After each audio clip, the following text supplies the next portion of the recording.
Quel match, quel match! Salut les replayers, on se retrouve pour une nouvelle vidéo. Le tenant du titre est dehors. Le tenant du titre est éliminé de la compétition. C'est incroyable ce qui vient de se passer. Allez, dehors! Allez, dehors! Incroyable, incroyable. Incroyable. Je sais pas qui l'aurait cru ça après le match de la Guinée équatoriale, que les Ivoiriens seraient qualifiés pour les quarts de finale de la Coupe d'Afrique des Nations. C'est incroyable ce qui vient de se passer. C'était un match de fou. On va débriefer ça tout de suite. J'imagine que t'es bouillant, Anderson.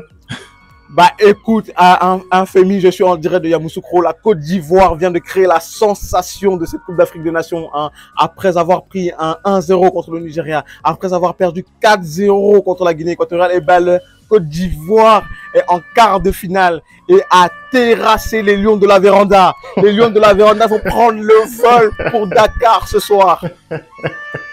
On va débriefer ça ensemble. C'est parti.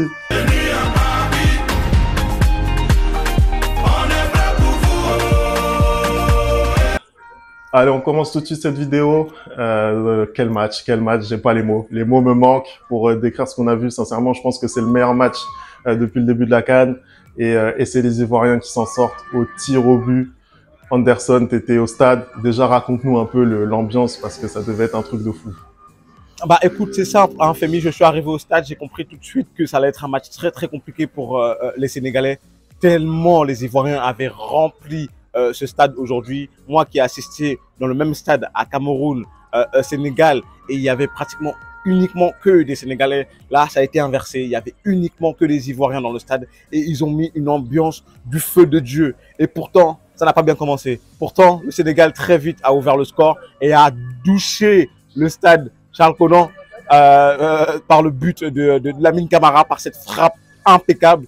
Et là, j'ai cru que c'était totalement fini. Et là, j'ai vu une équipe ivoirienne que je n'avais pas vue depuis le début de la compétition, dire qu'ils ont été transfigurés. Et à partir du moment où le Sénégal a marqué, on a vu une équipe ivoirienne qui a pressé, une équipe ivoirienne qui a fait les efforts ensemble. On a vu une équipe ivoirienne qui tenait à cœur vraiment de laver cette honte, cet affront qui avait été subi devant leur public, devant leur peuple, ce 4-0 contre la Guinée équatoriale, et ils l'ont fait de très fortes, belles manières parce que pour moi, après le but du Sénégal, la Côte d'Ivoire a totalement contrôlé et dominé ce match et ils ont été à juste titre récompensés. Ouais, tu l'as dit, hein, c'était honnêtement, même depuis la télé, on sentait l'ambiance qu'il y avait dans ce stade, on sentait qu'il allait se passer quelque chose. D'ailleurs, tu me l'avais dit, hein, tu me l'avais dit par message, tu m'avais dit la Côte d'Ivoire va se qualifier. Et c'est ce qui s'est passé, c'est ce qui s'est passé. Début de match où effectivement on comprend pas ce qui se passe parce que le but arrive très rapidement pour les Sénégalais. De très très beaux buts d'ailleurs de Habib Diallo, hein, faut le souligner parce qu'il n'a pas forcément été beaucoup en réussite lors de ses derniers matchs avec la sélection. Mais là il nous met un but de fou sur le service de Sadio Mané. Et derrière, effectivement, bah on a une équipe de Côte d'Ivoire qui répond vraiment. Et c'était Emers Faé, hein, l'ancien Nantais, l'ancien Niçois qui était sur le banc aujourd'hui.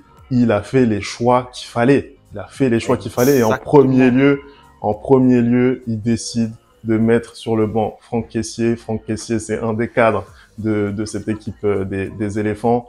Il fait ce choix au niveau de la compo et déjà, on sent que bah, ça va être solide. Il y a les deux lignes de 4 qui sont là pour défendre. On sent que déjà, ça va rentrer dedans. Hein. Bah c'est simple, Femi, c'est simple. On en a parlé, on en a discuté ensemble, on a débriefé ce match.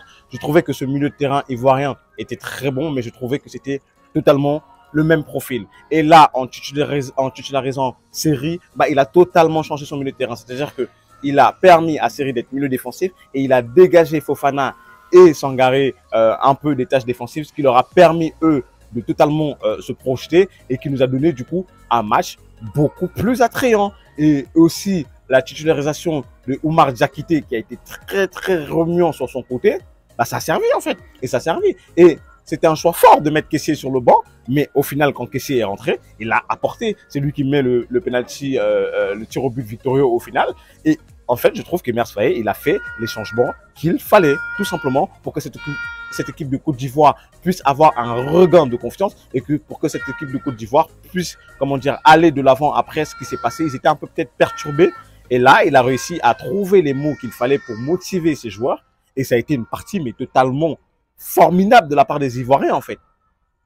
Ça a été une partie incroyable. Ils ont vraiment tout donné. Alors c'est vrai que sur la première période, il y avait quand même cette volonté d'aller vers l'avant de la part des éléphants, mais sans forcément de réussite, sans forcément réussir à se créer énormément de situations très dangereuses sur la cage d'Edouard Mendy. Mais quand même, ils étaient là, ils répondaient. Il y avait match clairement entre les deux équipes lors de cette première période. Première période d'ailleurs, lors de laquelle il y avait un certain Sadio Mané qui nous a gratifié d'un tacle d'attaquant, hein, on va pas se mentir, qui tacle Sangaré. Et là, on se dit, mais c'est carton rouge. Moi, personnellement, je vois le ralenti. Je me dis, c'est pas possible que la VAR ne revienne pas dessus. Je suis d'accord avec toi. Moi, c'était juste devant moi. Et pour moi, c'était totalement un carton rouge, un excès d'engagement de la part de Sadio Mané. D'ailleurs, en parlant de Sadio Mané, je veux profiter pour pouvoir donner un peu mon avis sur son match. J'ai trouvé qu'il a gâché énormément d'occasions ce soir côté sénégalais, parce que je pense que à deux reprises, il avait la balle du 2-0 et il n'a pas su convertir. J'ai trouvé qu'il était un peu en retard ce soir sur ses prises de décision. J'ai trouvé qu'il ne jouait pas forcément à chaque fois comme il aurait dû jouer, comme Sadio Mané joue d'habitude. Et j'ai trouvé que ça a un peu pénalisé les Sénégalais, que j'ai trouvé aussi bizarrement après l'ouverture du score, ils ont totalement abandonné la maîtrise du ballon. Alors certes, les Ivoiriens ont mis un impact conséquent après avoir marqué, mais j'ai trouvé que le Sénégal a beaucoup reculé. Le Sénégal est parti en maîtrise après avoir marqué ce but-là, au lieu d'aller chercher le deuxième but. Et c'est aussi ce qui a permis à cette rencontre d'être décantée et d'avoir un match vraiment spectaculaire. Là-dessus, je te rejoins totalement hein, sur le fait que le Sénégal, et notamment en deuxième période, a complètement refusé de jouer, en fait. Ça, pour moi, c'est incompréhensible. C'est incompréhensible quand on sait tout ce que le Sénégal a fait depuis des mois maintenant, tout ce qu'ils ont réussi à faire sur cette phase de poule de Coupe d'Afrique, où ils ont fait, on le rappelle, le 9 sur 9. Bah, là, on a eu une équipe du Sénégal qui a refusé en fait le jeu, qui a défendu en fait tout le long de cette deuxième période. Et les Ivoiriens, logiquement, ils ont pris confiance, c'est normal, avec cette ambiance, avec voilà tous les supporters qui les soutenaient, forcément, ils prenaient confiance.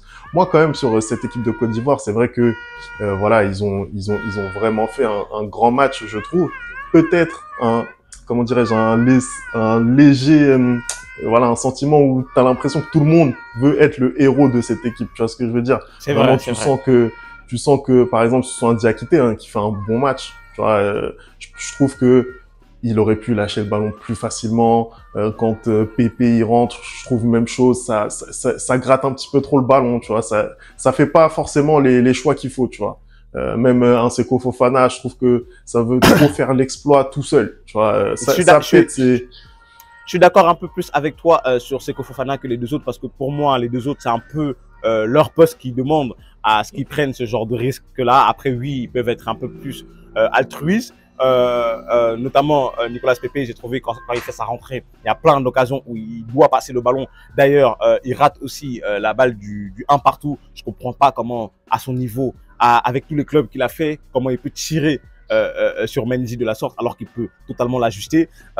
Mais passons, je suis plus d'accord sur Seko Fofana que j'ai trouvé beaucoup trop, comment dire, insistant alors qu'il n'y avait pas forcément la solution, alors que c'était fermé. Il a voulu jouer tout seul à plusieurs reprises. Ça a failli coûter la victoire aux Ivoiriens, mais j'ai trouvé que ce soir, on a retrouvé quelque chose qu'on n'avait pas vu depuis le début de la compétition de la part des Ivoiriens, c'est-à-dire de la cohésion, c'est-à-dire faire les efforts ensemble. On a vu un capitaine, Serge Aurier, qui n'arrêtait pas d'enroguer les foules, qui n'arrêtait pas de leur dire que continuez les gars, continuez dans les efforts. D'ailleurs, j'ai adoré le match de Conan.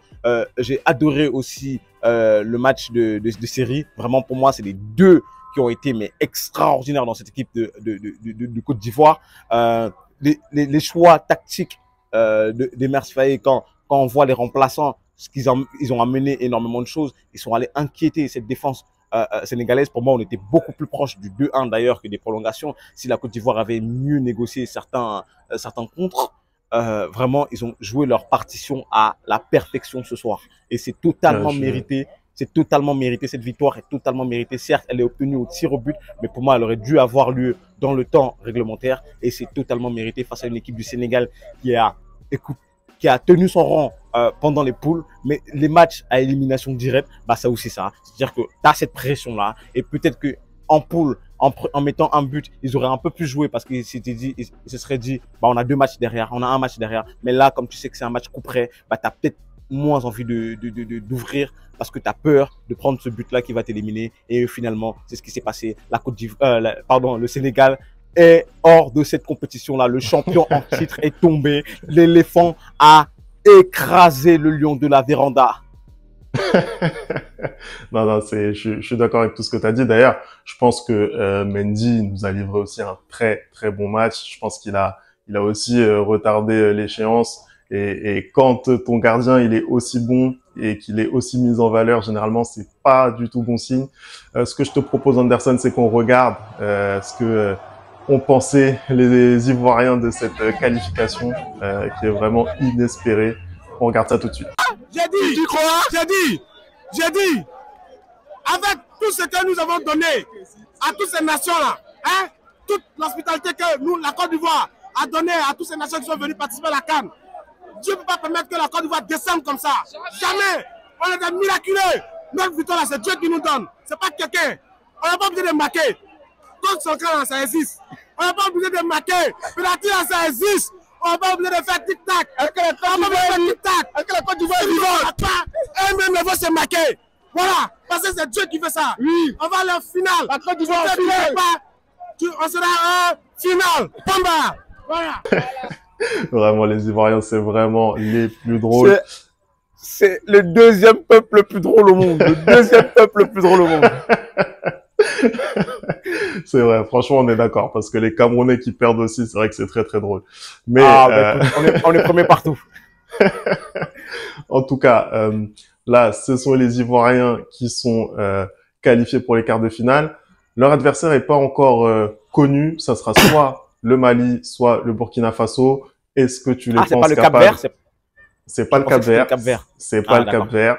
Donc, ça sera soit le Mali, soit le Burkina Faso. Est-ce que tu penses, Anderson, qu'ils sont capables de rallier le dernier carré?